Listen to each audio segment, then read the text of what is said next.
Selamat pagi, pemirsa Embon Surgawi. Mari kita sambut pagi yang indah ini dengan membaca dan merenungkan akan kebenaran firman Tuhan yang saya ambil di dalam Keluaran 3 ayat 11 sampai 12. Yang saya beri judul Jurus Mengelak Anak Tuhan. Tapi sebelumnya mari kita berdoa bersama-sama. Tuhan, pada saat ini kami akan mendengar dan merenungkan akan firman-Mu, apa yang Tuhan ingin sampaikan, berbicaralah kepada kami, untuk kami dapat mengerti, memahami, dan menjadi pelaku firman di dalam kehidupan kami.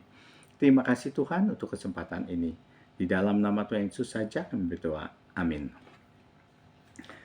Saudara, salah satu jurus mengelak ketika seorang diajak untuk melayani Tuhan adalah dengan perkataan, saya tidak bisa apa-apa.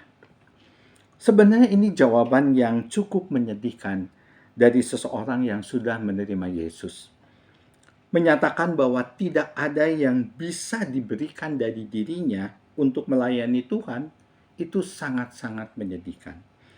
Ketika Tuhan memanggil Musa, Musa menyatakan dirinya pasti tidak mampu melakukan apa-apa. Tugas panggilan Allah itu sebuah mission impossible bagi dirinya. Jurus mengelak Musa dan mengatakan, siapakah aku ini? Tampaknya seperti Musa itu rendah hati. Tapi sebenarnya Musa sedang merendahkan Tuhan. Musa melihat dirinya itu bukan siapa-siapa. Ia merasa dirinya tidak akan berhasil, pasti gagal. Padahal Tuhan yang memanggilnya. Atau dengan kata lain Musa berkata, Tuhan, masa engkau tidak tahu? Saya ini orang gagal. Cari orang lain saja. Hidup Musa pada masa lalu memang beberapa kali mengalami kegagalan. Tetapi Tuhan tetap memakainya. Pemilihan Tuhan itu begitu ajaib. Terkadang melampaui pikiran manusia. Tetapi dia tidak pernah salah memilih. Pemilihan Tuhan selalu benar. Mengapa? Karena ada dua alasan. Yang pertama, pemilihan Tuhan selalu disertai dengan penyertaannya.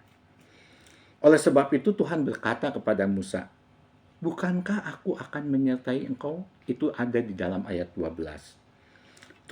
Tuhan tidak meyakinkan Musa dengan berkata, kamu pasti bisa, kamu punya potensi besar, kamu hebat, kamu luar biasa. Tidak, Tuhan tidak mengatakan itu.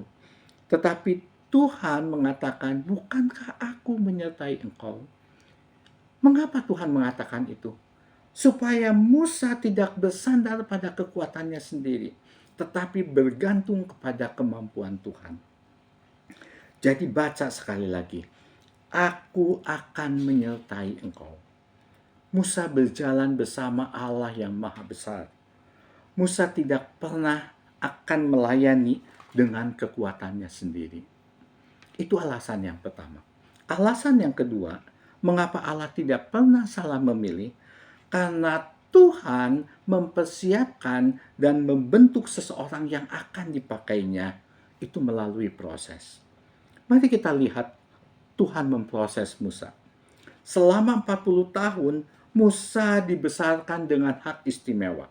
Ia seorang Ibrani, tetapi diangkat menjadi anak putri Firaun sehingga dapat tinggal di istana dengan penuh kenyamanan dan penuh fasilitas. Musa melakukan kesalahan dengan membunuh seorang Mesir. Dia pikir dirinya sedang dipakai Tuhan untuk membela bangsanya. Akhirnya Musa melarikan diri ke Midian. Musa hidupnya berubah 180 derajat. Dari seorang pangeran menjadi gembala kambing domba milik mertuanya Jitro. Selama 40 tahun lagi, Musa diproses oleh Tuhan sehingga Musa menjadi seorang yang lembut hatinya. Tuhan mempersiapkan dan memperlengkapi Musa. Hal ini tidak pernah terpikirkan oleh Musa. Padahal semuanya itu sedang direncanakan oleh Tuhan sebelum memanggil Musa. Demikian juga dengan kita. Proses pembentukan pasti dialami oleh setiap kita pengikut Tuhan. Proses pembentukannya berbeda satu dengan yang lainnya. Mungkin bisa menyakitkan, tapi akhirnya pasti indah pada waktunya. Percayalah, saat kita dibentuk, rancangan Tuhan bukanlah rancangan kecelakaan, tetapi rancangan damai sejahtera. Saudara, anak-anak Tuhan seharusnya juga memahami bahwa setiap orang percaya pasti punya karunia untuk melayani. Kita anak-anaknya dipilih sebelum dunia dijadikan, sebelum segala sesuatu itu ada. Kita bisa melayani Tuhan, karena Tuhanlah yang memberikan karunia itu kepada setiap orang percaya. Apapun pelayanan yang kita lakukan saat ini, lakukanlah dengan segenap hati. Kita dapat memperhatikan saudara seiman yang sedang kesusahan. Kita dapat memberikan semangat kepada orang yang sedang terpuruk. Kita dapat memberitakan Injil melalui media sosial kepada mereka yang belum percaya. Saudara, jangan keluarkan jurus mengelak untuk menolak melayani. Tetaplah tulus melayani Tuhan. Amin.